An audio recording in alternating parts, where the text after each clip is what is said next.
very, very well liked, because no matter what culture or what sort of walk of life you're from, I think people, they see it and they immediately understand what that energy, what that message is, and they're drawn to it because everybody kind of needs a little. Welcome to NTD Newsroom. I'm Don Ma. Our stories today: the latest on President Trump's moves to respond to the conflict in the Middle East. Trump still weighing his options on whether to get the U.S. military involved. And a civilian hospital in Israel is damaged and dozens are injured after an Iranian missile attack. What Israeli officials are saying about the attack on the medical center. The U.S. is resuming visa applications for foreign students, but all applicants will now face stricter social media vetting. What do we know so far? TikTok will keep going in the U.S. for at least another 90 days as President Trump extends the deadline to ban or sell it for a third time. A top aide to Los Angeles Mayor Karen Bass is facing increased scrutiny amid ongoing arrest on the city. He's the son of a man with official ties to Beijing-backed groups. We take a closer look.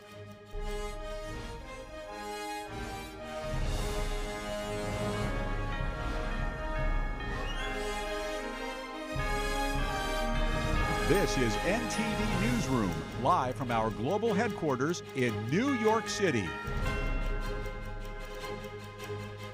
Good afternoon, and thanks for joining us. We have a lot to go through today. Our top story: President Trump said this morning that he has signed an executive order related to TikTok.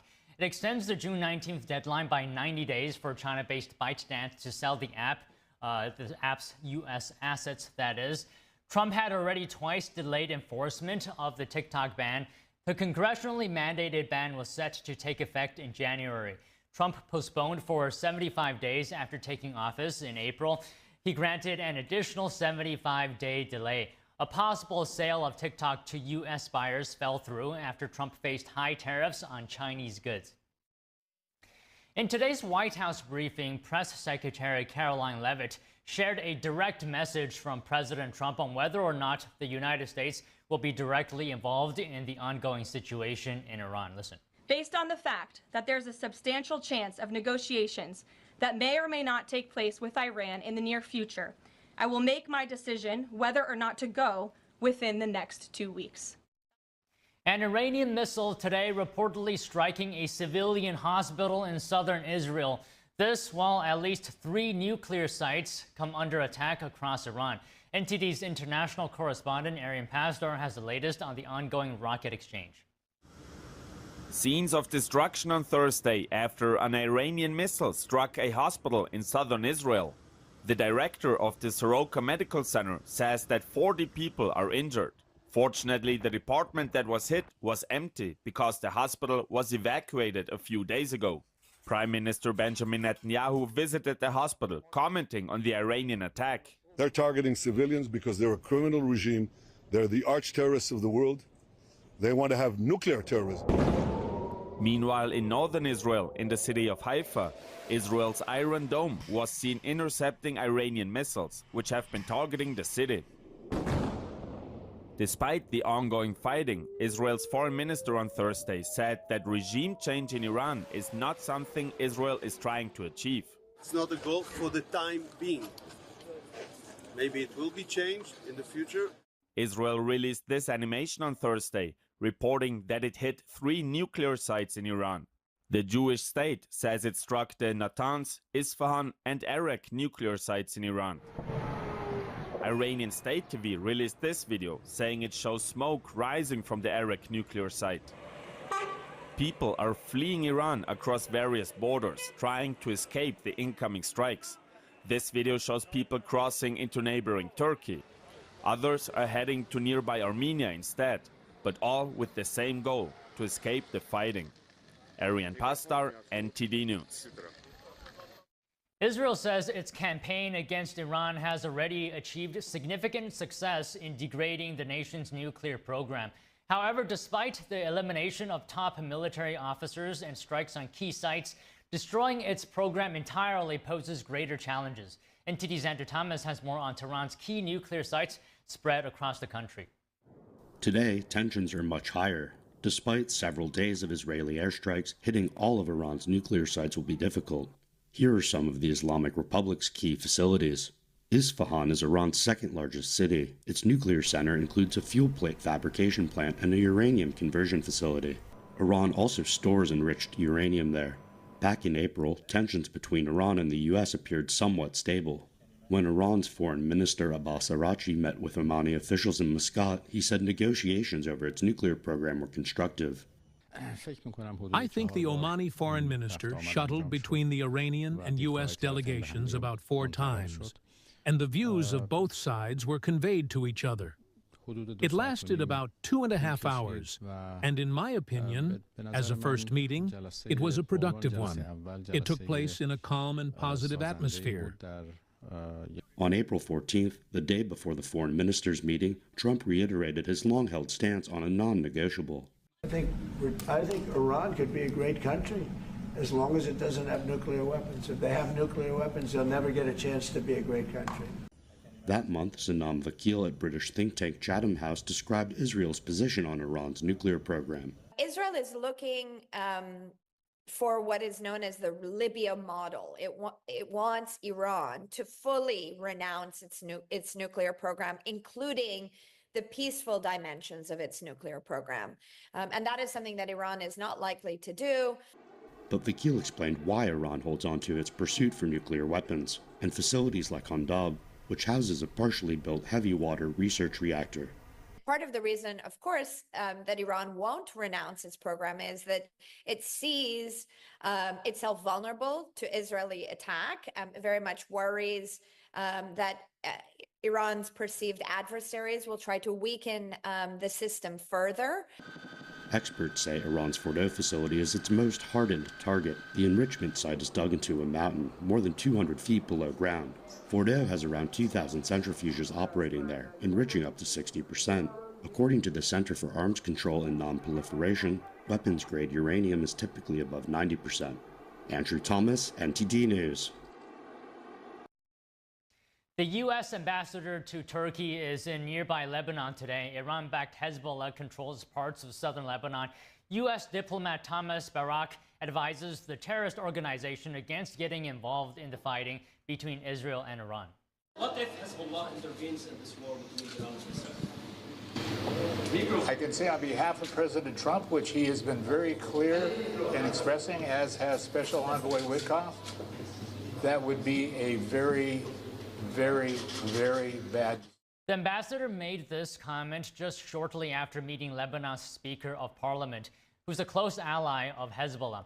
The press room reportedly lost electricity as Barak began to respond. His response was only recorded on individual devices, not on television microphones. The U.S. diplomat later said that America stands with the people and with the government of Lebanon. According to Barak, there's hope that the chaos will end soon, and from that will come peace and prosperity in the region. A hacker group believed to be tied to Israel has claimed responsibility for a cyber attack in Iran. It wiped out nearly $90 million from Iran's largest cryptocurrency exchange. The group, known as Predatory Sparrow, says it breached Nobitex, a major digital platform allegedly used by Iran to skirt international sanctions. It's the second attack the group claims this week. Just a day earlier, they said they destroyed data at Iran's state-run bank, SEPA. Nobitex has taken its site and app offline, citing unauthorized access. The platform has not responded to media inquiries. Predatory Sparrow has a history of high-impact attacks in Iran, including past hits on fuel networks and steel facilities. Israel hasn't officially taken credit, but the group is widely seen as aligned with Israeli interests. Student visa appointments are set to resume, but with stricter rules for applicants. This comes after the Trump administration paused visa appointments last month. New State Department guidance now requires embassies to check applicants for what could be deemed as hostile attitudes towards the U.S. Applicants will be expected to set their social media profiles to public to allow screening. Failure to do so could be interpreted as an effort to hide certain online activity. Officials say they're looking for views in support of terrorism anti-Semitic content or signs, an applicant might undermine national security. The new guidance applies to both new and returning applicants. After new guidance from the DHS, lawmakers will face new restrictions when visiting ICE facilities, though some say it undermines their oversight authority. The change comes amid instances of lawmakers clashing with ICE during visits. NTD's congressional correspondent Melina Weisskopf has the report. Under new guidance put out by the DHS this week, lawmakers now need to have prior coordination before visiting detention centers. It requires congressional staff and lawmakers to give ICE facilities 24 hours notice before visiting those detention centers. The DHS says it protects lawmakers' rights to visit detention facilities on demand, but it outright blocks access to ICE field offices for them and their staff unless the DHS first approves it. This comes as we know the situation between Democratic lawmakers and ICE has gotten heated on several occasions. In May, 3 Democratic members of Congress joined a group of protesters storming the gate of an ICE detention center in Newark, New Jersey, though they said they were exercising their lawful oversight responsibilities and accused the federal agent of escalating the situation. Then, of course, you have the recent situation with Senator Padilla, which did not happen at an ICE facility, but at Secretary Noem's press conference, where Padilla was arrested for asking a question, but ICE officers said they thought he was lunging at her and said he didn't have a visible Senate pin to identify himself. Some Democrats are saying that these new restrictions on their visits to ICE facilities and detention centers is a violation of their rights as sitting lawmakers. Yesterday, 2 congressmen from New York, Dan Goldman and Jerry Nadler, went to an ICE facility in Manhattan and were denied entry due to the new guidance. Here's their exchange with a deputy field office director. Do any of the individuals who are processed here spend the night here? They have. They have spent the night. If they are processed, why are they spending the night? We don't have an ultimate destination for them. Congressman Dan Goldman argues that even though it was an ICE facility, it could technically be classified as a detention center if there are illegal immigrants detained there. The White House Board czar this afternoon said the administration's main focus is getting illegal immigrants off the streets. So we got to concentrate where we know they're being released in the street. So that's why we're sending more resources to sanctuary cities to take the public safety threats off the street. Calling it an unlawful policy and a smokescreen to deny member visits to ICE offices across the country. We're still waiting to hear back from the Department of Homeland Security about this new guidance, but they'll likely point to these recent clashes between ICE and Democratic lawmakers as a reason why they want to enforce this new policy. Reporting from Washington, D.C., Melina Weisskopf, NTD News. All right, joining us now to talk about the U.S. resuming student visas with stricter social media vetting is Mike Leon, NTD News contributor and host of Can We Please Talk podcast. Also joining us is Hadley Manning, Executive Vice President and Fellow, the Steamboat Institute.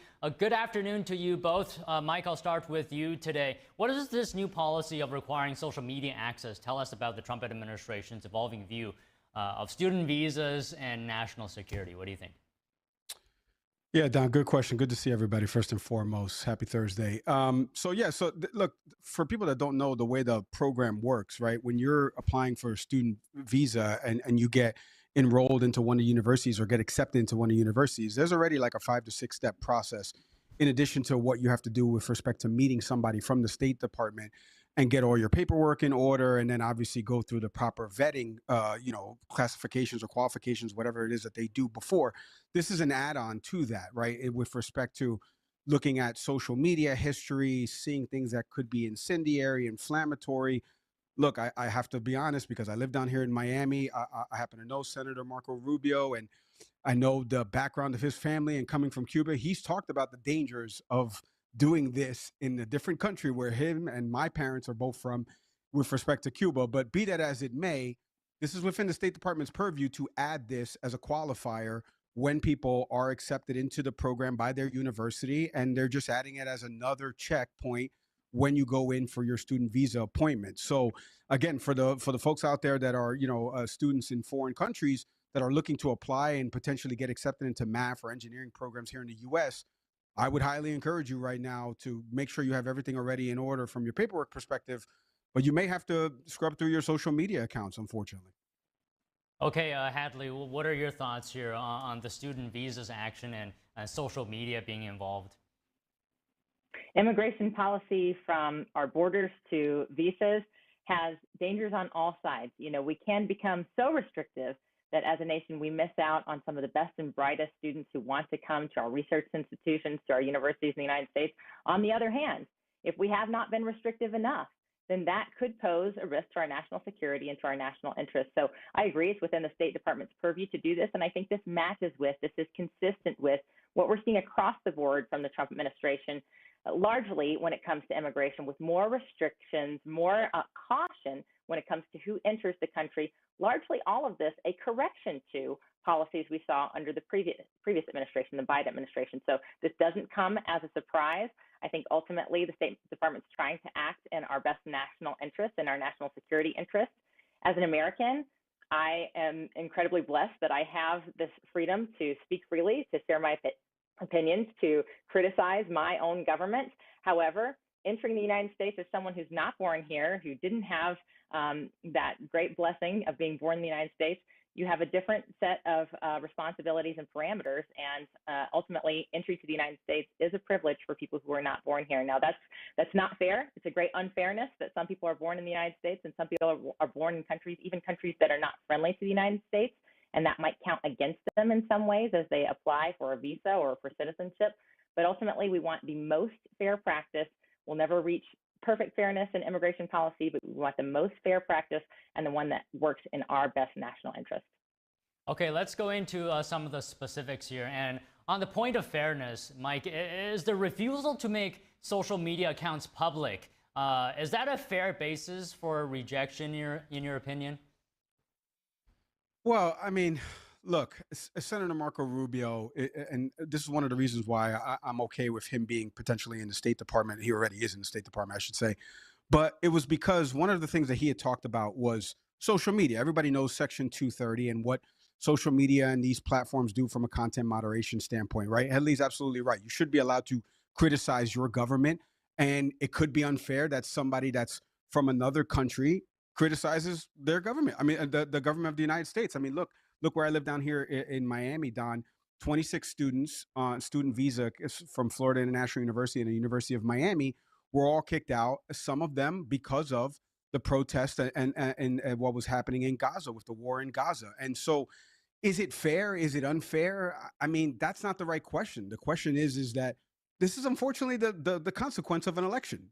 Elections have consequences. New people are put into place that oversee the agencies, and they've added new rules to the books. And I don't understand why we're chasing as a media, and NTD hasn't done this, so thankfully, all of these stories of folks that are like, this is not what I voted for. This is not what no, this is exactly what you voted for. This is exactly what President Trump, then candidate Trump, campaigned on. Did he campaign to the callous nature that you're mentioning, Don? No, but it said mass deportations now when it was at the RNC.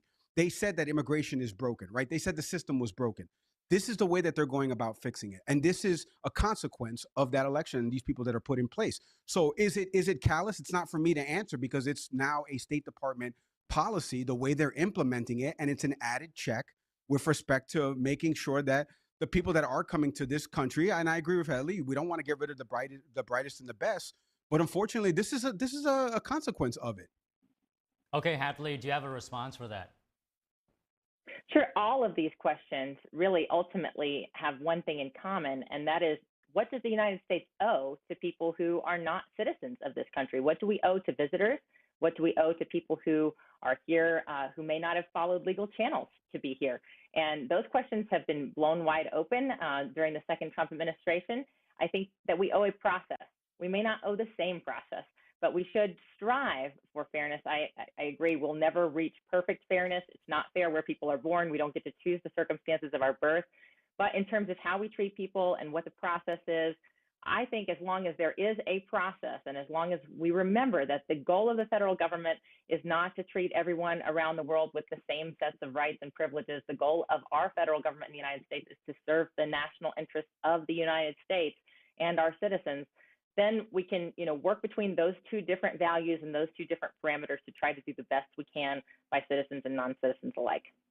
Okay, then Hadley, let me ask you this then. What is the right balance between welcoming students and protecting the U.S.? You know, I think in the vetting process, which is what we're talking about now, that's the place where we, ideally screen people who are applying for a visa, for a student visa, for a travel visa, for any type of visa, keeping in mind that, although the southern border of the United States gets a lot of attention, there's also an enormous amount of illegal immigration that is the result of visa overstays. So we have to be cautious about when we allow people to cross the border or enter through any port of entry with a visa, with any type of permission to enter the United States. That's where we should be most cautious, and that's where we should be doing screening like this. So I believe a review of someone's social media is not totally off the table. We all have to be careful what we post on social media, depending on what's allowed by our employer, what's allowed by our free speech parameters, if we're a citizen, if we're not a citizen. So we have to be careful with that type of information, what we're sharing. I think it's fair for the State Department to do that review, but I think the best time to do it is during the vetting process. Once people are here in the United States, once we've allowed them to enter the United States and they're here with a legitimate visa, with a legitimate legal status, then I think it becomes a much more difficult question of what evidence needs to be met, what process needs to happen in order for that person to potentially be removed or have their visa revoked. Those are two different questions to my mind, and I think it's fine for the State Department to put more parameters on the vetting process because that's the place where we should be most cautious. Okay, Mike, is the issue of student visas a national security issue? That's a very good question, Don. I don't know if it's a national security issue, but back to what Hedley was saying, I think there is this balance of how do you properly vet folks that are coming here, and then as they stay throughout their duration, what are they doing, right? Because I think I don't know if it's a national security issue, or I can't imagine that Tammy Bruce over at the State Department or Marco Rubio have mentioned that it is this national security issue, but I just think, as Hedley said, there needs to be a little bit more of a vetting process that's more thorough, that's more aligned, that everybody is following. So I can't answer that accurately, Don, because I don't have clear-cut numbers that say that folks that are coming here from student visa programs that are let in by universities and go through the proper checks have then gone on their ways to either commit crimes, harm American citizens, do different things on social media that are antithetical to the United States government or things like that. I don't have clear-cut examples and numbers of that, so I can't connect it, the dots for you. But unfortunately, what I can say is that the process is changing, and I think with that change, people are going to have to adapt to that change and make sure, like Hedley said, there are consequences on social media right now if I post something and my employer doesn't like it, and vice versa, right? And that's a public company, could be a private company that's upset with the way I handle something. So the process is changing. Make sure you find out that you know more about the process so you have everything in line. When you do apply, get accepted, and then you do come for that interview and you do ultimately get accepted into this country. Okay, Hadley, same question to you. Is it or should the U.S. treat student visas as a national security issue? I believe they should. I believe anyone who enters this country has some relevance to our national security, because what happens inside of our borders is our responsibility. It's our responsibility to try to provide the safest environment for the American public, for citizens and non-citizens alike who are here. So while there may be, some different parts of our immigration system where we see, people who have been accused of being, for example, affiliated with gangs or affiliated with terrorist organizations, the concern with student visas is more likely to be people who are extremely intelligent, highly qualified, but come from countries where there are parties or regimes that are not friendly to the United States. And the concern would be, ultimately, does that student here on a visa have loyalty to the United States that supersedes whatever their interest in their home country might be? And this comes down to things like, if you have family at home, if you have a business, a family business at home in your home country, if that country is not as democratic as the United States, doesn't have the same rule of law as the United States, are those home countries going to potentially lean on those students who are here in the United States to do things that may not be in our national interest, whether that comes to, intelligence, do things that might cause a public safety issue in the United States ultimately? So I believe everyone who enters the United States is a question of national security. It may look different depending on the type of visa that we're talking about or the type of immigration that we're talking about. Okay, I just have one more question for you guys, and then we'll call it a day. It's on a slightly different topic. There's new guidance from the DHS that lawmakers will face new restrictions when visiting ICE facilities. Some are saying that it undermines their oversight authority. I'll get your comments each on this. question. Mike, what do you think? Well, I mean, this is something a little bit close to me because I just had Congressman Glenn Ivey on the show. I talked to Congressman Goldman after what just played on the package before we hopped on to ask him about, what it was he was trying to accomplish. I've heard kind of the same refrain from Democrats that have come on the program to talk about this. They feel that people are being detained without due process. They want to go there and see more. I make more of the argument of it's a political stunt. Like, let's call it a little bit of what it is on its surface, right? Like, maybe there's some good intentions behind it, but what is the ultimate goal of going to one of these centers when all you're doing is putting law enforcement at risk, potentially showing up there like we're seeing in what happened with the New York City comptroller, although that was at an immigration hearing, that was something completely separate. So I think, again, this is back to what we were talking about with the last topic, process, right? Putting a procedure in place. I know DHS has said now that, you have to properly do this within a 72-hour window. Representative Goldman and Nadler maintained that they did do that within a 72-hour window. So they're like, wait a minute, we're following the procedures here. We put in a request for this. We saw that it turned out peaceful with respect to what he was asking that person outside of the facility. So hopefully it stays to that level and doesn't rise to where we're getting, Senator Padilla and Rod Baracus Newark arrested, who are public officials who are just standing there asking questions of elected officials. So I think the process needs to be cleaned up a little bit more. I think for Democrats out there that are doing this, and even for Republicans that have done it prior to, like, let's not make a political stunt out of this. If you truly feel this way about the issue, go about it from a public messaging standpoint in a different direction than doing these type of stunts that are ultimately only going to benefit you and not are benefiting your constituents. Okay, Hadley, final thoughts. Another theme that is similar between the student visas and the ICE facilities and the changes required there is balance. We would love to live in a world where there is perfect transparency, where any journalist or lawmaker could show up at an ICE facility and get a tour and have, complete openness. But the purpose of an ICE facility is not to do tours for lawmakers. It's not to provide all of that transparency. Of course, we want transparency, but we have to balance that with the role of these facilities, which is ultimately to process people who may not be in the country with a legal status. So they've got to go about doing their jobs, and they've got to stay focused on that. They've got to put security first, the security of Americans and non-Americans alike, people who are in the public, and that's ultimately what they have to do. Now, I think the change does reduce transparency. It means that lawmakers have to make an appointment. They have to have at least 24 hours advance notice to an ICE facility before they come visit, but they haven't been barred from visiting entirely. And so I agree with the process change. I think it's an effort to find balance and an effort to avoid, you saw the footage from the New Jersey ICE facility that you guys played several moments ago. We don't want that happening at any ICE facility for any reason. So we're trying to avoid, any kind of public confrontation like that and maintain some element of transparency. Well, okay, great conversation today. Thank you both. Mike, Hadley. Thank you. Thank you. Coming up, Texas flags 33 possible illegal votes in the 2024 election. The Attorney General vows a full investigation to protect ballot integrity. We have that story and more after the break.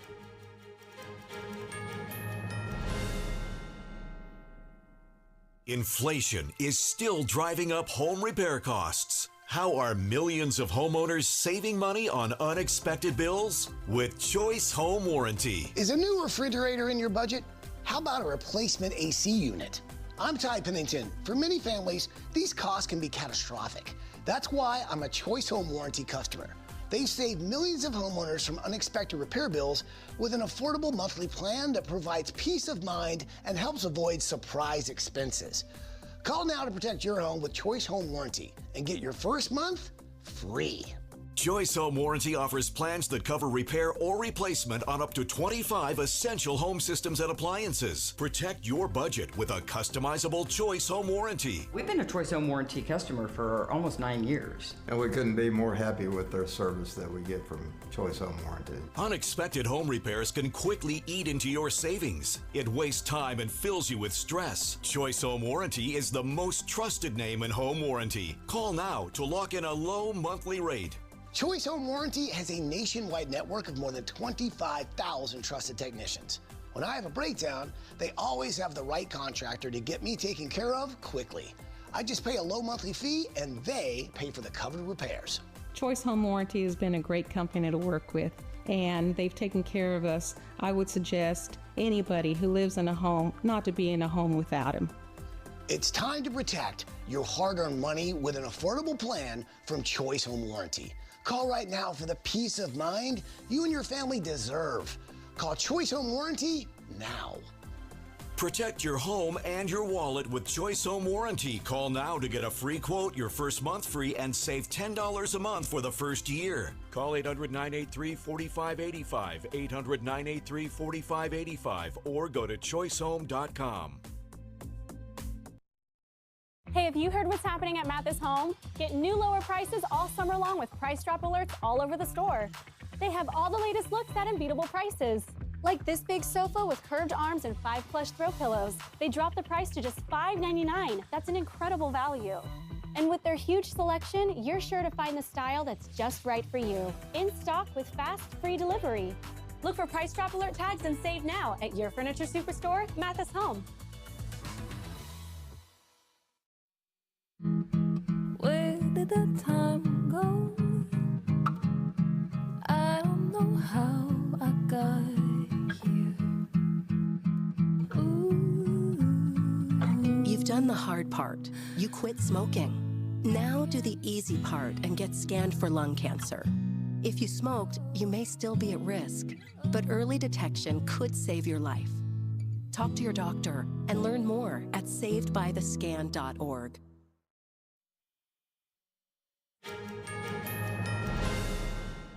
Texas Attorney General Ken Paxton says his office is investigating 33 individuals who may have illegally voted in the 2024 election. The probe follows a referral from Secretary of State Jane Nelson after Texas gained access to a federal citizenship database. The change came after President Trump's executive order allowing states to use the SAVE system to confirm voter eligibility. The system verifies immigration status. Paxton says he'll use the full weight of his office to pursue any cases of voter fraud. He says only U.S. citizens should decide the outcome of American elections. It's unclear if the individuals under investigation have been confirmed as non-citizens. The announcement comes just weeks after Paxton indicated, or rather indicted, 6 people in a separate voter fraud case in South Texas. A burglary after a tragic murder. Police are investigating a break-in at the Brooklyn Park home where Minnesota lawmaker Melissa Hortman and her husband were shot and killed last week. Officers say someone pried open a rear window to get inside, even though the house had already been boarded up and released to the family. The house appeared to have been searched, but the family told police they don't believe anything was taken. Police say investigators had already removed all homicide-related evidence from the house days earlier. Neighbors spoke to local news, describing the burglary as a desecration of the couple's memory. Mourners held a candlelight vigil last night in remembrance of former Minnesota House Speaker Melissa Hortman and her husband, Mark Hortman. Participants gathered on the steps of the state capitol in St. Paul. A man posing as a police officer fatally shot the Hortmans in their home Saturday in the Minneapolis suburb of Brooklyn Center. Hortman had served as the top House Democratic leader since 2017 and 6 years as Speaker. Minnesota Governor Tim Walz attended the vigil. Mourners sang Amazing Grace, held candles, and left flowers at an improvised memorial. Vance Bolter had been charged for their murders in federal court and state court. Bolter is also accused of shooting another Democratic lawmaker, Senator John Hoffman, and his wife, Yvette, at their home a few miles away. They survived and are recovering. A federal judge is allowing prosecutors to charge Mohammed Sabri Solomon with a hate crime. He's accused of hurling Molotov cocktails at demonstrators in Boulder, Colorado. The demonstrators had gathered to advocate for the release of Israeli hostages. Solomon appeared in federal court in Denver yesterday for a preliminary hearing. Investigators say he planned the attack for a year and was driven by a desire, quote, to kill all Zionist people. Solomon's defense attorney urged Magistrate Judge Catherine Starnella not to allow the case to move forward, arguing that his client targeted the demonstrators because of their perceived political views, not their religion. Authorities say Solomon told them he had intended to kill the roughly 20 participants at Boulder's Pearl Street pedestrian mall. Solomon told investigators he tried to buy a gun but was not able to because he is not a citizen. Federal authorities say the Egyptian national has been living in the U.S. illegally. A record-breaking crypto seizure by federal authorities has exposed a massive international fraud network. It left hundreds of victims financially devastated. Here's the story.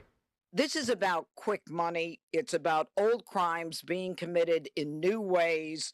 Federal prosecutors say they have seized more than $225 million in cryptocurrency linked to an international online investment scam. Special agent in charge Sean Bradstreet says it's the largest cryptocurrency seizure in U.S. Secret Service history. Interim U.S. Attorney for the District of Columbia, Jeanine Pirro, said Wednesday the idea is an old one, but the schemes are brand new. First, they identify their victims, they gain people's trust, and then they take advantage. Scammers then steal the funds under the guise of legitimate investment opportunities. The Justice Department filed a civil forfeiture complaint Wednesday. It said the Secret Service and the FBI used blockchain analysis to trace illicit funds laundered through over 140 crypto exchange accounts and more than 260,000 transactions. Authorities say the funds were funneled through scam compounds in Southeast Asia, often using trafficked labor. These are sophisticated bad actors who send stolen money through a variety of complex transactions and intermediary addresses between the initial victim deposit and along the blockchain to launder and obfuscate the source of the funds.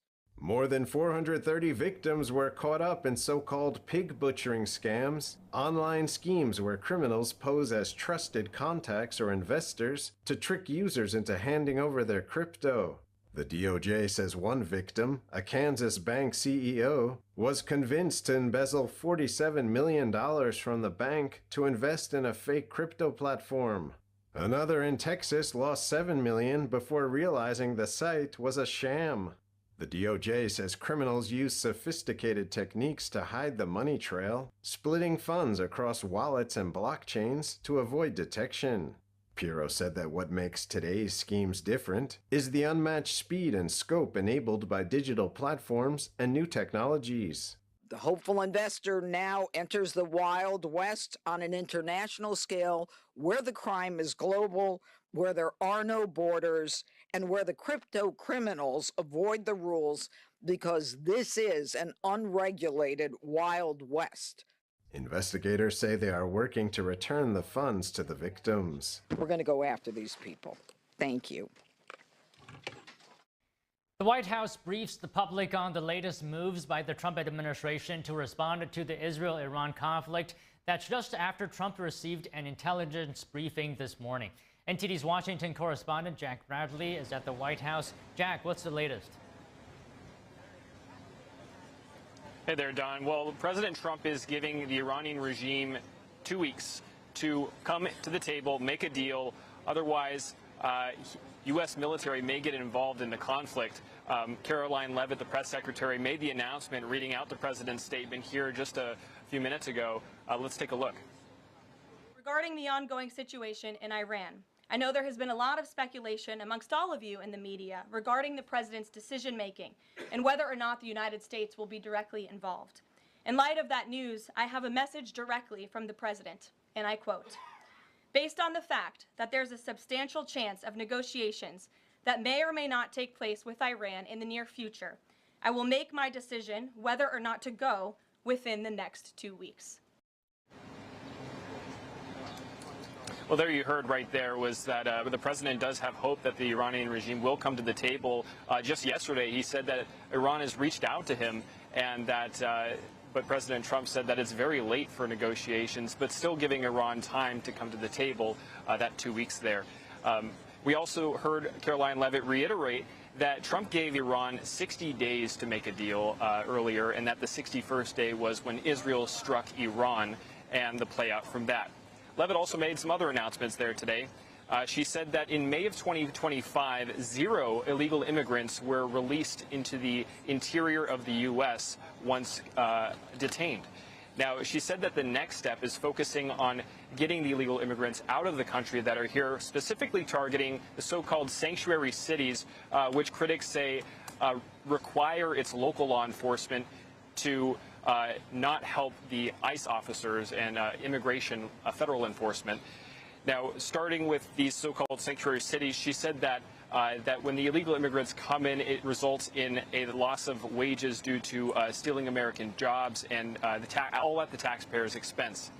She also called for the One Big Beautiful Bill to pass, saying that it will raise the take-home pay, increase wages, expands and makes child tax credit permanent, as well as there's no tax on tips or overtime. She also wants to take, she says that the bill will take illegal immigrants off of Medicaid. And they're calling for a deadline to pass that bill and reach the president's desk by July 4th. Back to you, Don. And Trump just extended the TikTok deadline as well. What did the press secretary say about that, Jack? Right, so the extension is 3 months, about 90 days. The president says that based upon his executive order to extend it, that we can have national security of Americans safe who use TikTok, the millions of people who use TikTok it. And also, earlier we heard that the U.S. government may get involved in the purchase or acquisition of this. But first it needs to make an agreement. TikTok is owned by ByteDance, which is a Chinese-owned company. It's close ties to the Chinese Communist Party, as all companies in China are required to do by a 2017 national security law, which requires all companies in China to share its user data with the CCP upon request. So we can see how things play out there. TikTok was, of course, banned under the Biden administration, and one of President Biden's last acts in office, banning that app due to national security concerns about the Chinese Communist Party accessing the user data of Americans here in the U.S., including all of their keystrokes, and also censoring certain information on the app, including if you search up something related to the Tiananmen Square Tiananmen Square massacre back in June 4th, 1989. It doesn't come up, and so that's very similar along the lines of all other Chinese-related apps. Don, back to you. Okay, Jack, as always, thank you very much. Coming up, how realistic is the scenario of Israel's airstrikes leading to the fall of the Iranian regime, and what group is likely to fill the power vacuum? We discuss with an analyst after the break.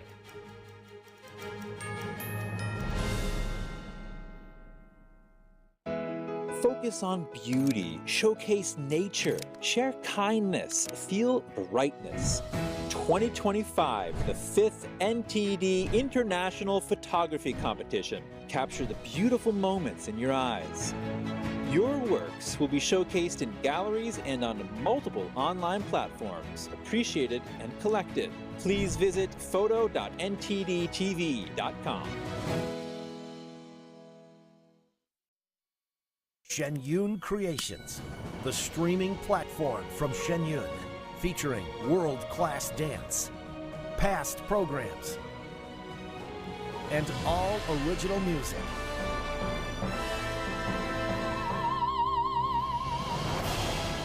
Masterclasses, behind the scenes, comedy, and more. Explore shenyuncreations.com.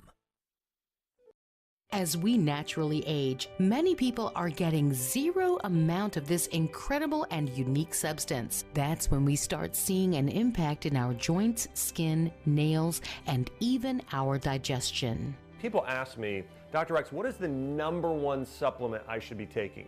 My answer is multi-collagen protein. People's reactions to me, people were like, what are you doing?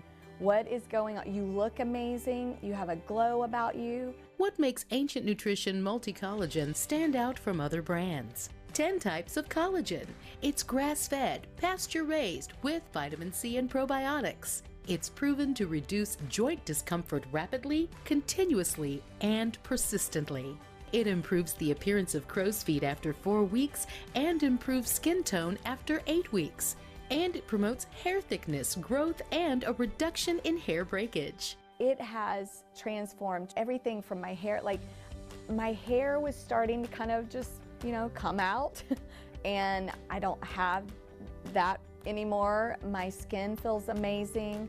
Call the number on your screen and find out how to get a free bottle when you order, plus free shipping and our 30-day money-back guarantee. And as a bonus, we will include Dr. Josh Axe and Jordan Rubin's revolutionary book, Multi-Collagen Makeover, free with your order, plus free shipping and free returns. I have implicit trust in Dr. Axe because the plan worked.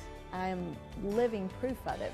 This is the collagen protein that is backed by clinical studies. It's what my family uses, it's what I use, and I know you're gonna benefit in a big way as well. Love the results or get your money back. This special TV offer is not available in stores. Call the number on your screen or go online now.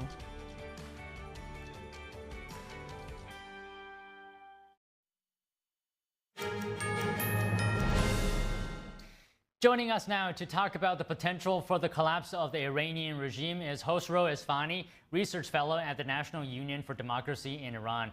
So good afternoon to you. Can you talk to us about how realistic is this scenario of Israel's airstrikes directly leading to the fall of the Iranian regime? Thank you very much for having me.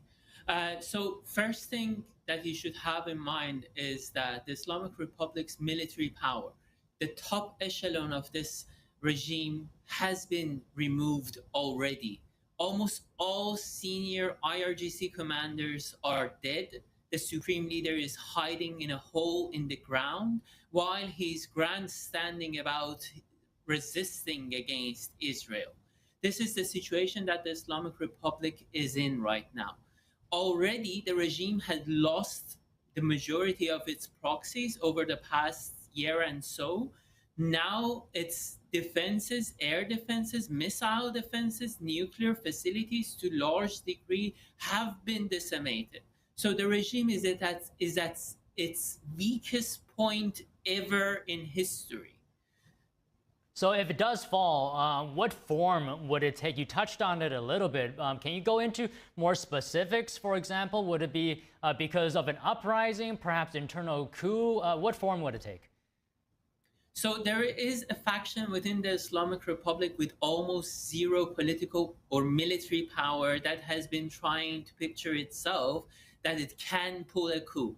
If that faction had any power, they would have been able to put a candidate on ballot box during the last presidential election. But they are just charlatans trying to picture themselves larger than what they are. The actual change in Iran will be made by the hands of the Iranian people, the same people who have been on the streets of Iran since the day the Islamic Republic came to power in 1979. Since the first year after the revolution, the Iranian people have been protesting non-stop. The cycles of these protests, initially there were gaps, 10-year gaps between them, but over the past decade, these gaps have tightened. And we are seeing that almost every year, a major cycle of protests in Iran. And that's the actual force for change, that the Iranian people are allies of the world for bringing change to Iran and putting an end to the tyranny of the Islamic Republic that has taken the whole world hostage, not just the Iranian people, but the whole world hostage.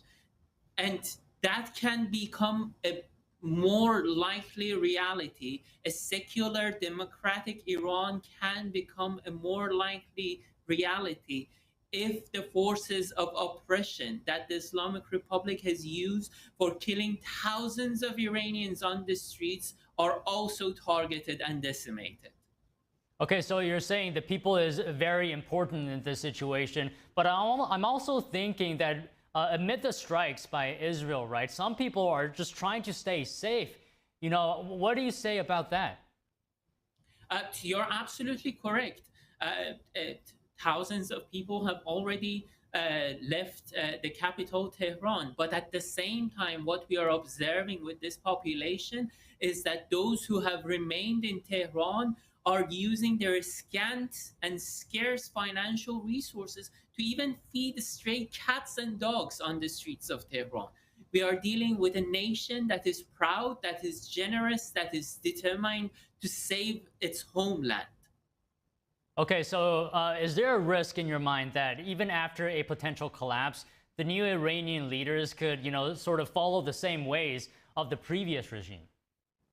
So the thing is, if the Islamic Republic is removed, if the collapse actually takes away the question of the Islamic Republic, no, that risk doesn't exist. But that risk is still something that is keeping many people, including me, up at night, because we know there are forces in the West that are still trying to make a deal with the Islamic Republic. That would throw this genocidal, brutal regime a lifeline, giving them a chance to save themselves, and they are literally threatening people that if that happens, we are going to do the same thing that we did in 1980s. What they did then was executing thousands of political prisoners during a single summer, dumping their bodies in mass graves, and no one came to Iranian people's assistance. This is a historic moment. The world should heed the Iranian people's call for the first time after 4 decades and assist them to overthrow this regime. Okay, can you help us weigh the possibilities here? Is it possible that this is not a turning point, but it's simply just another chapter in the history of this regime, and that it'll just simply pass? To be honest, I cannot see a very likely scenario that the world would be duped again into signing another JCPOA 2.0, throwing this brutal regime another lifeline. Yes, there is talk about diplomatic engagement with the Islamic Republic, but I don't feel confident that these lines, these comments would actually lead to a diplomatic detente with this regime. So this is a historic moment. This is the moment that the history of the Middle East can be changed. This is the moment that the leading state sponsor of terrorism can be taken out, and the Iranian people can be given a chance at having a life in liberty. Yes, it definitely feels like a historic moment. What would be the surrounding regional impact of this regime collapse? So the Islamic Republic has been consistently and constantly exporting terrorism across the region. Just look at Iran's neighbors these days. You have Islamic Republic exporting terrorism to Kashmir, to Iraq, to Yemen, to Syria, to Lebanon. Everywhere that you look, you can see the footprints of this tyrannical regime propping up terrorist organizations that are threatening shipping and trade, that are killing civilians, that are propping up dictators. They were helping Bashar al-Assad remain in power for years after butchering that proud nation in Syria. Fortunately, Assad is out of the picture, but all these can fall apart again if the Islamic Republic is given a chance to survive. If the Islamic Republic falls, the region will find a democratic, secular ally in Iran that would assist the whole region to move forward from this blood-soaked history that we have seen over the past 5 decades. The Iranian people have always safeguarded peace and stability in the region. We are here for allies to build the region again. Brighter, a better future for millions of people that live in our neighborhood. Okay, we're running short on time. I'll ask you one more question here. What role should the U.S. play in this situation? I'm in no position to advise the United States on how to conduct its foreign policy or military conduct. But I have one thing to say to U.S. policymakers. President after president, the United States has ignored the Iranian people as their key ally in the Middle East. You cannot find a single large population in the Middle East that is so aligned with the US values, with US principles. Heed the Iranian people, assist them to take their country back from this tyrannical rule that has wreaked havoc across the Middle East. killed hundreds of U.S. servicemen, put lives of U.S. citizens at risk, assist the Iranian people to reclaim their homeland. Okay, Horst Rowe, thank you very much. Thank you. Los Angeles Mayor Karen Bass is in the spotlight for her recent clash with President Trump over how to handle unrest in the city. Now, another issue is coming to light. New reports suggest potential ties between her close aides and a Beijing-backed intelligence group. Here's the latest. Facing scrutiny is Adam Ma, Mayor Bass's Asian American liaison and commission appointments director. His father, Derek Ma, also known as Ma Shurong, holds top roles in U.S.-based nonprofits controlled by Beijing.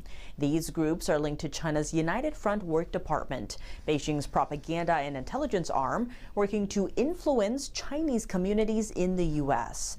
Chinese state media also show Derek Ma has close ties to key regime leaders. 5 years ago, he was caught attending an event featuring the regime's leader, Xi Jinping. At the Chinese Communist Party's 100th anniversary in 2021, Derek Ma publicly declared his loyalty, stating, quote, "If China didn't have the CCP, there'd be no strong China today."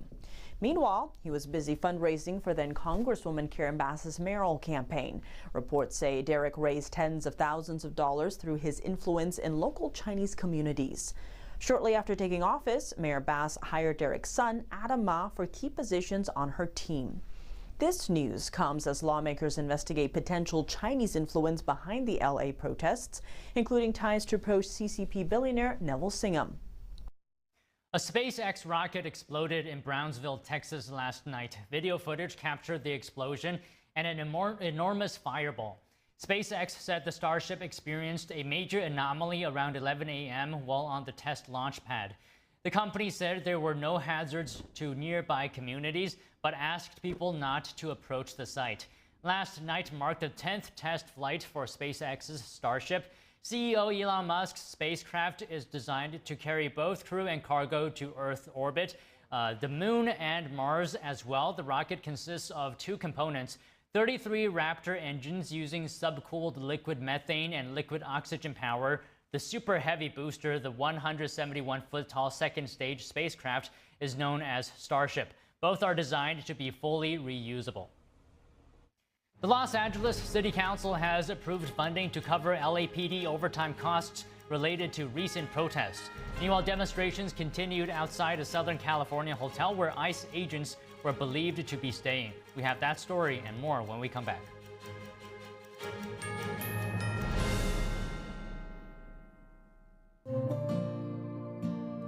Imagine a coffee that cares for your health. Expertly fermented with a 50-enzyme complex to enhance flavor and remove bitterness. Small batch roasted to a decadent medium dark, resulting in a brew that is gentle on digestion, low acid, and up to 90% less caffeine than regular coffee.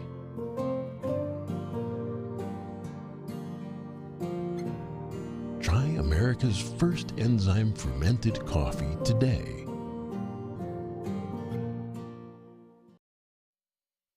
With almost 4 decades in the spotlight, Cindy Crawford has never lost her stunning glow. With her gorgeous, age-defying skin, US Weekly says, whatever she's doing, it's clearly working. How does her skin still look firm, smooth, and youthful at 59? It's meaningful beauty. And now, with new advanced formulas, it's better than ever, delivering our age-defying ingredients even deeper into the skin to fight wrinkles where they begin. Just wait until you see the difference meaningful beauty can make for you. Instant hydration, instant plumping. My skin looks amazing. What I'm most proud of is over 5 million women have trusted Meaningful Beauty, and they're getting great results. And I get that feedback from them in airports, supermarkets, walking down the street, and I love it.